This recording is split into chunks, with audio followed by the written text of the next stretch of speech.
നമ്മുടെ കർത്താവായ യേശുക്രിസ്തുവിൻ്റെ പ്രത്യാഗമനത്തെയും അവൻ്റെ സന്നിധിയിൽ നാം സമ്മേളിക്കുന്നതിനെയും പറ്റി സഹോദരരെ ഞങ്ങൾ നിങ്ങളോട് അപേക്ഷിക്കുന്നു.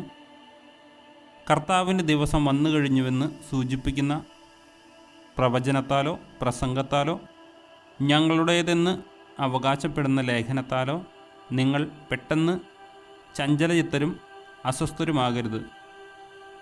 ആരും നിങ്ങളെ ഒരു വിധത്തിലും വഞ്ചിക്കാതിരിക്കട്ടെ. എന്തെന്നാൽ ആ ദിവസത്തിനു മുൻപ് വിശ്വാസത്യാഗമുണ്ടാവുകയും നാശത്തിൻ്റെ സന്താനമായ അരാജകത്വത്തിൻ്റെ മനുഷ്യൻ പ്രത്യക്ഷപ്പെടുകയും ചെയ്യേണ്ടിയിരിക്കുന്നു. ദൈവമെന്ന് വിളിക്കപ്പെടുന്നതോ ആരാധന വിഷയമായിരിക്കുന്നതോ ആയ എല്ലാറ്റിനെയും അവൻ എതിർക്കുകയും അവയ്ക്കുപരി തന്നെ പ്രതിഷ്ഠിക്കുകയും ചെയ്യും. അതുവഴി താൻ ദൈവമാണെന്ന് പ്രഖ്യാപിച്ചുകൊണ്ട് അവൻ ദൈവത്തിൻ്റെ ആലയത്തിൽ സ്ഥാനം പിടിക്കും. ഞാൻ നിങ്ങളോടുകൂടെയായിരുന്നപ്പോൾ ഇക്കാര്യം പറഞ്ഞത് ഓർക്കുന്നില്ലേ? സമയമാകുമ്പോൾ മാത്രം വെളിപ്പെടേണ്ടതിന് ഇപ്പോൾ അവനെ തടഞ്ഞു നിർത്തുന്നത് എന്താണെന്ന് നിങ്ങൾക്കറിയാമല്ലോ. അരാജകത്വത്തിൻ്റെ ആജ്ഞാശക്തി ഇപ്പോഴേ പ്രവർത്തിച്ചു കൊണ്ടാണിരിക്കുന്നത്. അവനെ തടഞ്ഞു നിർത്തിയിരിക്കുന്നവൻ വഴിമാറിയാൽ മാത്രം മതി, അവൻ പ്രത്യക്ഷപ്പെടും.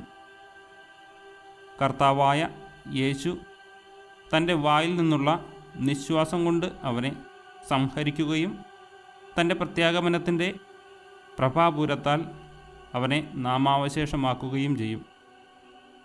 സാത്താൻ്റെ പ്രവർത്തനത്താൽ നിയമനിഷേധിയുടെ ആഗമനം എല്ലാ ശക്തികളോടും വ്യാജമായ അടയാളങ്ങളോടും അത്ഭുതങ്ങളോടും സത്യത്തെ സ്നേഹിക്കാനും അങ്ങനെ രക്ഷ പ്രാപിക്കാനും വിമുഖത കാണിക്കുകയാൽ നശിച്ചു പോകുന്നതുവരെ വഞ്ചിക്കുന്ന അനീതികളോടും കൂടെ ആയിരിക്കും.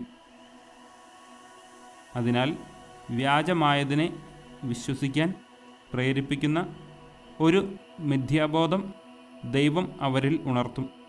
തൽഫലമായി സത്യത്തിൽ വിശ്വസിക്കാതെ അനീതിയിൽ ആഹ്ലാദിച്ചവരെല്ലാം ശിക്ഷയ്ക്ക് വിധിക്കപ്പെടും.